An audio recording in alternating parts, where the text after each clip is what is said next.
Olá, amigos! Quem de nós não conhece este diálogo? Saulo, Saulo, por que me persegues? Quem sois vós, Senhor? Eu sou Jesus. Não recalcitres contra os aguilhões. Senhor, Senhor, que quereis que eu faça? E ali mesmo, no santuário augusto do Espírito, fez o protesto de entregar-se a Jesus para sempre. Este encontro de Saulo de Tarso e Jesus está registrado no livro Paulo e Estevão, que foi escrito pelo Espírito Emmanuel através das mãos abençoadas do médium Francisco Cândido Xavier. Hoje teremos a oportunidade de ouvirmos sobre o trabalho de Paulo de Tarso. Nosso amigo Francisco Ferraz Batista, palestrante e escritor espírita, autor de 5 livros, membro efetivo do Conselho Superior da Federação Espírita Brasileira, está conosco e vai nos falar sobre Paulo de Tarso, o unificador por excelência. Em seguida, teremos o Momento Espírita, trabalho feito com muito esmero pela Federação Espírita do Paraná. Olá, Francisco, alegria em ter você conosco. A alegria é muito mais da nossa parte, não é? Retornar aí ao convite prazeroso dos amigos do programa, esse programa que já é famoso no Brasil inteiro e fora do Brasil. Eu me lembro que estive na Suíça em 2018, na Áustria, e lá eles me falaram no programa, queria dar essa notícia a vocês, pelo YouTube, que hoje vai no mundo inteiro. Bom, Francisco, que ótima notícia você nos dá. Francisco, quando conhecemos a história de Paulo de Tarso, nos impressiona a sua transformação após o encontro com Jesus. Entendo que as suas características, enquanto Saulo de Tarso, nos faz entender a sua mudança. Você poderia nos falar algumas de suas características que promoveram essa transformação? Na verdade, o personagem, né, Paulo de Tarso, depois da sua grande mudança, transformação, dizemos assim, para um grande defensor das ideias do Cristo na Terra, aquele que universalizou o ensinamento de Jesus, ele tinha, é claro, características muito marcantes. Ele era um homem já, embora jovem, sábio, erudito, falava 4 idiomas, dentro do idioma pátrio, o hebraico, o aramaico, o latim e o grego, e tinha a formação na lei antiga e na própria formação da legislação romana. E era uma criatura que sabia muito bem o que ela queria, né?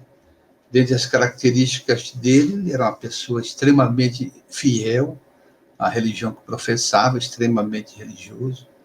Era um homem de palavra, empenhava a palavra, ele cumpria com ela, de qualquer custo. Tinha um senso de dignidade muito grande. Era extremamente disciplinado, inclusive, exigente e rigoroso. Então, nós estamos falando de um homem que, embora ao tempo em que ele vai professar uma grande mudança para defender o cristianismo, ele contava com 28 anos de idade, né? Então, era jovem. E exigente, rigoroso, determinado, não era intransigente nem insolente, era uma criatura preparada para o ministério que ele defendia enquanto judeu, na sinagoga, e altamente preparado. Por isso que Emmanuel vai dizer na obra, né? Aliás, Paulo Estevo tem uma informação sobre isso, mas na obra A Caminho da Luz ele disse que ele era o vaso escolhido. Ora, ninguém é vaso escolhido sem a condição para isso. No encontro que ele teve com Jesus na estrada de Damasco, ele teria sido chamado pelo Cristo?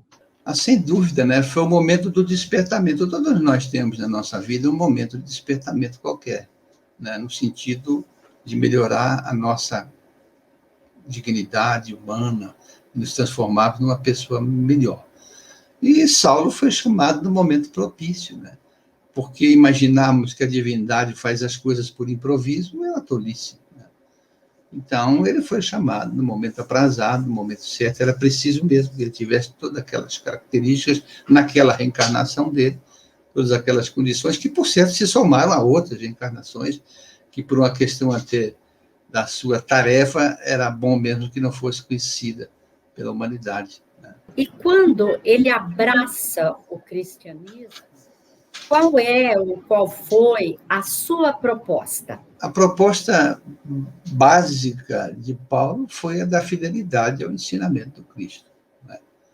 Divulgar, obviamente, era também a meta principal, porque ele é chamado para um ministério, para desempenhar um ministério. E dentro desse ministério, ele tinha que divulgar uma mensagem renovadora. Por isso, é uma mensagem nova, a boa nova. Mas para fazer isto, ele não fez de improviso. Ele se preparou muito, né? Além do retiro que ele fez de 3 anos após a conversão em Damasco, para ele iniciar a grande pregação dele, que é na segunda viagem, haviam se passado aí mais de 10 anos, quase 15. Então, ele era uma criatura que buscou adquirir as condições para cumprir o mandato para o qual ele foi chamado. Podemos dizer que ele foi exitoso em seu trabalho, não é, Francisco? Mas eu gostaria que você nos falasse sobre Paulo, o unificador por excelência. Nós já tivemos a oportunidade de, inclusive, escrever, né, todo respeito, uma obra sobre ele, nos tempos de Paulo. E ali, junto com as chamadas epístolas dele, nós extraímos algumas preocupações marcantes dele com o trabalho de unificação da mensagem cristã, para que não houvesse um dispersamento. Qualquer mensagem que tenha dispersamento, ou correntes que se formam dentro dela, evidentemente que ela encontra dificuldades, né, de sobreviver, de ir adiante. Normalmente, seja qual for o credo, a crença, quando há aqueles que puxam para um lado, puxam para o outro e vai para lá, a gente sabe que ela parece que fica estagnada, né? É o que se deu, por exemplo, aqui na história do cristianismo. A gente vai ver que, apesar do êxito do cristianismo, há muitas correntes, né, muitas tendências que foram fatiando e o cristianismo primitivo foi ficando um pouco esquecido, né? Então, ele tinha essa preocupação que a mensagem fosse una, né, fosse fiel ao trecho e à fala de Jesus. Por isso, ele utilizou-se das epístolas para mandar sempre as observações nesse sentido, para que essa unificação fosse um elo de união entre os cristãos primitivos. E ele conseguiu êxito na tarefa, com muita dedicação. E que exemplo você acha, assim, que nós, enquanto espíritas, participantes do movimento espírita, podemos tirar de Paulo? Depois de Jesus, ele é o personagem mais forte do pensamento cristão, né? E essa preocupação da unidade dos princípios cristãos, das raízes da mensagem primitiva, que foi a preocupação constante dele, é um legado que ele deixou para que nós, hoje, espíritas, que nos autodenominamos, porque assim, inclusive o espiritismo humano denomina o espiritismo como o cristianismo revivido, em alguns trechos podemos usar a palavra redivivo. Então, essa questão é muito importante, porque nós todos que professamos esse cristianismo revivido, redivivo, temos que seguir o exemplo dele, do ponto de vista da unificação, ou seja, vivermos uma mensagem una, trabalharmos sem diferenças. Claro, cada um tem uma ideia, uma circunstância aqui, outra ali, que vai dar uma sua opinião, né? Nem sempre nós pensamos iguais, isso é comum, é um processo de crescimento, né? Mas a gente tem que aprender, e esse é o ponto-chave, porque ele disse isso em várias epístolas também, que a gente tem que aprender a ceder, né? Ceder, entender a ideia diferente, renunciar a muitas posturas que às vezes a gente quer utilizar com radicalidade, né? Abrir mão de alguma situação a benefício da doutrina. Então, o cristianismo é uno, ele é único só. Muitas divergências surgiram face desse não prezamento, desse descuido da unificação. O espiritismo é único também, não tem dois espiritismos. E quando surgem correntes, variantes, mesmo dentro das organizações espíritas, a gente sabe que as dificuldades aparecem, né? E então a gente tem que buscar o eco daquilo que não só o Cristo, como o Saulo aqui revelou para nós. Eu me permito aqui ler um trecho bem nessa fala que você me pergunta, minha irmã Ivone, na fundação da igreja de Filipos, né? Quando foi fundada na casa de Lídia, né? Então, é um trecho em que, sobre a unificação, ele diz assim para ela: minha boa amiga, aspas para Paulo, minha boa amiga, preciso lhe dizer da minha euforia com a fundação do núcleo cristão. Olhando na direção do futuro, vejo que haveremos de criar uma rede de núcleos se comunicando e se unindo para cada vez mais se fortalecerem. Eu digo isso porque sei que os inimigos da Boa Nova estão sempre à espreita para tentarem contra a nova causa. Além disso, precisamos fortalecer a convivência e a comunicação entre as comunidades cristãs. Ela será o elo de cooperação. Jesus conta com essa ação, que julgo fundamental, ó, que ele disse, para a afirmação dos seus ensinamentos sobre a Terra no futuro. Então, ele tinha a visão longínqua, né? A longe visão do futuro. Daí foi um agente extraordinário de unificação. É como se ele estivesse falando hoje para nós, né? Mas, Francisco, seus livros falam de Paulo, né? Livros que a gente, inclusive, recomenda, porque trazem a história dele com muitos detalhes, né? Eu gostaria que você falasse de algum fato marcante das viagens de Paulo. Houveram muitos fatos, né? Nós retratamos nessa obra que citamos, Nos Tempos de Paulo, não é um livro propriamente, nem se compara a Paulo Estevão, obviamente, nem se compara, né? Mas a nossa visão ali foi uma visão do cotidiano, do dia a dia dele, né? Há muitos fatos interessantíssimos que ocorreram com ele, né?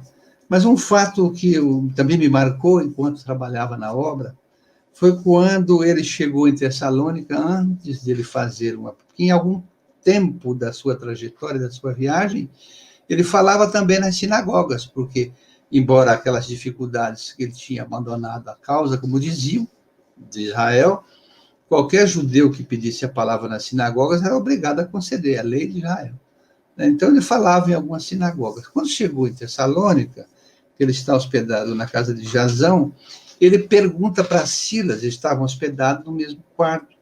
Ele diz a Silas que ele estava muito angustiado, né? Porque ele não sabia se ele deveria continuar pregando para a comunidade judia, ou deveria pregar só para aqueles que não conheciam nem a lei de Israel e nem os ensinamentos de Jesus. Ele carregava essa angústia com ele. Silas, que era um companheiro silencioso, mas extraordinário, um homem muito bom, então disse a ele o seguinte: Paulo, eu já percebi isso, mas eu percebi também que quando você fala nas sinagogas, eles não dão muito ouvidos, e alguns até empinam o nariz. Achei curiosa a informação, né? Eu penso que você deve dedicar-se àqueles corações puros e ainda imberbes que não conhecem a mensagem de Jesus e que estão sedentos de uma orientação. Então, a partir daquela ocasião em Tessalônica, ele abandonou a fala nas sinagogas e nunca mais ele falou em sinagoga. Ele foi só às comunidades cristãs e aos gentios, às novas gentes. É um fato muito interessante. Nós agradecemos imensamente você nos falar sobre esse tema, porque realmente a vida de Paulo de Tarso é belíssima de exemplos, né, para todos nós. Nós te agradecemos muito a participação, Francisco. Eu que agradeço o honroso convite, deixo meu abraço a você, sucesso ao programa, aos que trabalham aí nos bastidores, José Luiz, né, que não vimos há muito tempo. Que Deus abençoe a todos e que sigamos assim, lutando sempre para nos tornarmos melhores criaturas na direção do Cristo. Deus abençoe. Obrigada, Francisco. Agora nós ficamos com a mensagem do Momento Espírita e desejamos a todos muita paz. Segundo o Evangelho, na iminência de seu martírio, Jesus dirigiu-se ao Getsemane com os discípulos. Acompanhado de 3 deles, afastou-se um pouco para orar. Declarou-se triste. Pediu que vigiassem com ele e orou. Absolutamente tudo o que Jesus fez durante sua jornada terrena é pleno de significados. Ele é um modelo e guia dado por Deus à humanidade. Forte como nenhum homem jamais o foi por suas virtudes, mas ainda assim sujeito às intempéries da vida terrena. Em face do grande testemunho que se avizinhava, esse homem superior lançou mão de 2 providências. Primeiro, cercou-se de seus amigos queridos e partilhou com eles suas angústias. Segundo, entrou em contato com a divindade por meio da oração.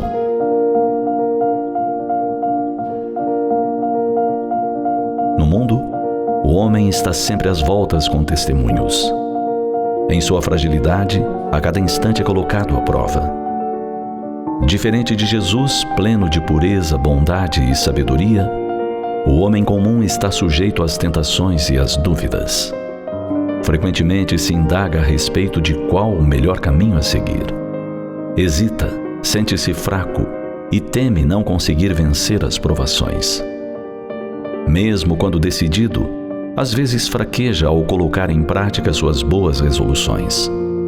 Essencialmente frágil, o ser humano não se debate apenas com dificuldades pontuais.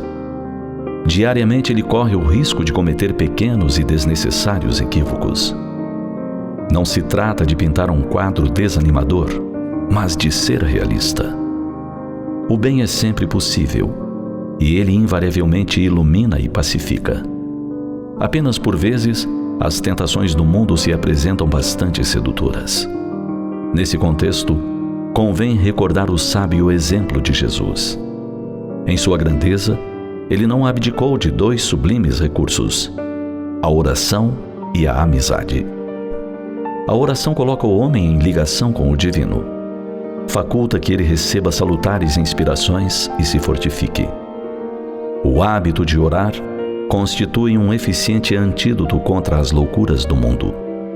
Mas nessa busca do alto, importa não esquecer os companheiros de jornada. As amizades sinceras aquecem o coração e reduzem as carências e fragilidades. É importante aprender a partilhar as próprias dificuldades e sonhos com algumas pessoas de confiança. Esse processo de narrar os conflitos íntimos a Deus e ao próximo faculta o autoconhecimento. Se algo parecer muito vergonhoso para ser partilhado com um amigo querido, é porque jamais deve ser colocado em prática.